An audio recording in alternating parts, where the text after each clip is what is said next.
It's meant changing my life.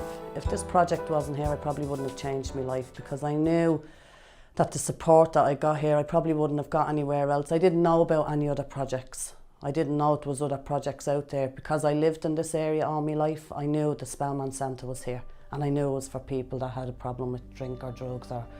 And I've seen people, so many people, are getting their life back together, coming from homeless agencies, being home and being sleeping rough on the streets, to now into their own accommodation, including myself. I slept rough for years on the streets. Community-based things do really work, because it's a year ago now today, nearly today, that I'm clean, a year ago. And when I first came to these, when I first started becoming clean, I was down and out, like, basically. And I got a lot of support off the girls here, Siobhan and Kelly and all the girls. I got a lot of support when I came here, and new lease of life. I was living homelessly practically, and I had nowhere to go, and I had no work experience or anything, you know. And I heard about tourists. I mean, the areas to pay attention to in retrospect would be things like people had no accommodation when they came here. They were homeless, they were in hostels, they were, we've had people start here who were sleeping in an old car. You can't ask someone to sort their addiction out where they're still homeless. You have to be practical in your approach as well, so that you're sorting, you're helping and assisting and supporting someone on many levels and many layers. So they would come in and there would be a training and education programme. They'd receive support from a key worker. They do group work. So they're really starting to see the whole picture of where they're at. It means that someone that's on drugs, their life hasn't been flushed down the toilet yet. That if they keep on going, it will. But if they tie into somewhere like here, they have a chance.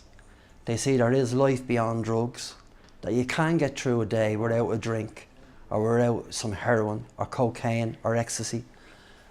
And, life's worth living. What I liked most about RAID was it gave me back respect, self-respect, my dignity.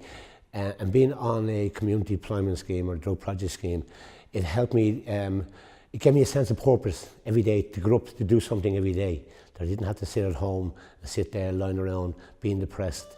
It's everything to me. It's routine into my life. It's given me an education. It's because I've left school at 12 years of age, but it's given me an education. It's took me off the streets, and it's given me back a life with my children and my grandson. It was just a big rut, and it was horrible, right? My kids were getting up in the morning going to school, and I'm lying in bed, like, what sort of example are you setting there?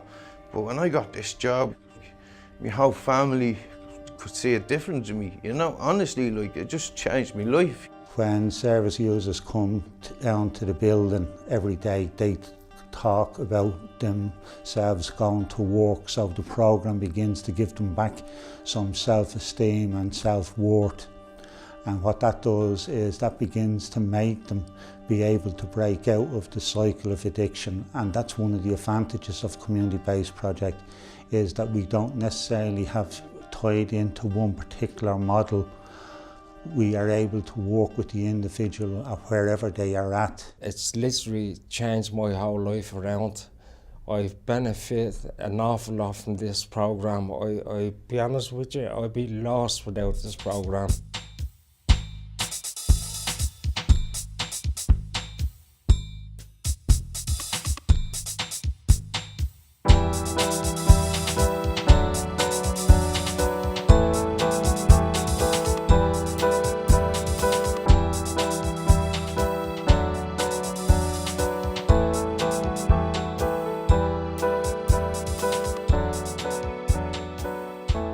Really, it's more accessibility for young people and families in their own local community. There's a lot to offer in terms of therapy, training, it's holistics, family support, education.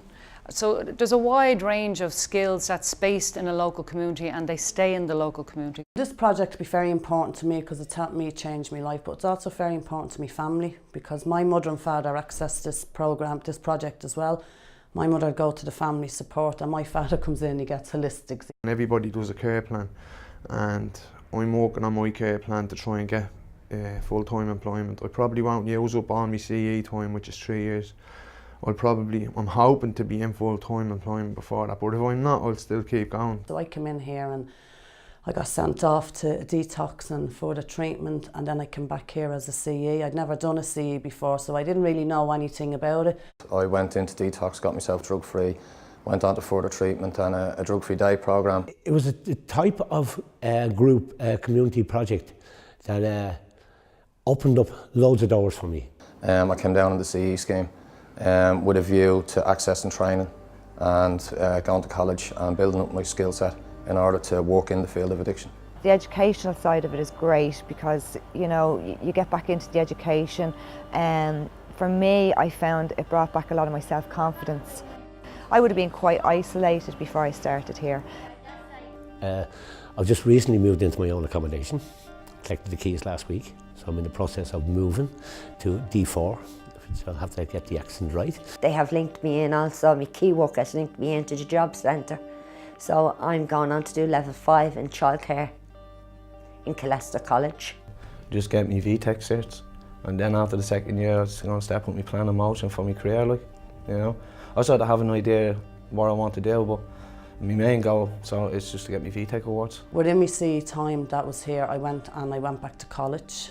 I got the support from the project to go back to college. I'd left school at a very early age. I'd no qualifications in anything, so I went back to college part-time and I'd done a certificate in addiction studies, and then I went on to do a diploma in alcohol and drugs. I mean, we've had people that the programme ended up being kind of at one level a rude awakening, and then a kind of, look, you can do this, and that encouragement and motivation to be able to leave their drug using history behind them and move on to become productive members of society and the community that they live in.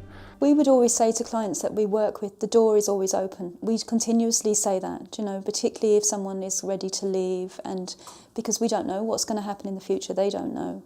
So it's that safe haven for them to come back to, where they have relationships with staff, maybe with other clients still, that they can walk through the door, know that they'll be heard, given space and support, and they won't be judged.